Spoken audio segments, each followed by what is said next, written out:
I have already mentioned that I will never witness a supernatural event. For some people, however, it is not unusual to see and hear things that others are but too grateful to avoid. Mariska is a lady who enjoys the stories on this channel very much, partly because she has some experiences of her own. At the beginning of the century, Mariska worked at a diamond mine in the Northern Cape. She served in the control room where she was part of the team that had to monitor the many security cameras.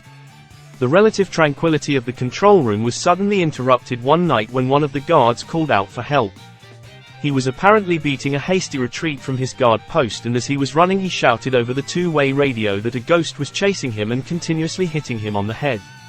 The people sent to help the poor man found him quite a distance from his guard post. Mariska herself also encountered some of the invisible inhabitants of the mine. At first, she only heard footsteps on the wooden floor in her kitchen. Over time, she realized that the person only walked around the kitchen when Mariska had gone to bed without cleaning and tidying up the kitchen. Apparently, the person was also displeased when alcohol was used in the kitchen. Mariska only heard the sounds, but someone else saw that it was an old lady who was so disgruntled in the kitchen. Inquiry revealed that the woman had worked at the mine and lived in the house and had died there. Later, Mariska and her family left the mining town and moved to Pikeberg. The old lady probably remained in the mine house, but across from the family's new home is a large cemetery. One evening, Mariska was lying on her bed reading when her 6-year-old daughter walked past to the ensuite bathroom. After a while, Mariska realized that the child had been in the bathroom for quite some time and asked if she needed help. No answer. Mariska went to look, but couldn't find the girl in the bathroom. The young lady was in the living room coloring and denied having been in the bathroom at all. A few months later, Mariska woke up one night and saw her daughter standing next to her bed.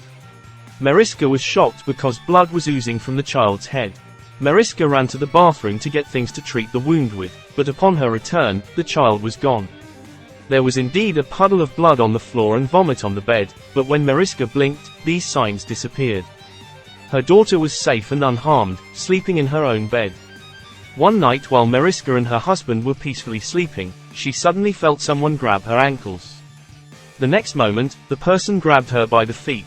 Mariska's screams startled her husband awake, and he also screamed. When both calmed down and turned on the light, her husband tried to comfort her by saying that it was just a cat that had clawed her feet. However, Mariska insisted that cats don't have hands like humans do. In her own words, Mariska says the following about her experiences. Do I believe in ghosts? No, I don't, but whatever I've experienced over the years has made me wonder about many things. I wonder along with her.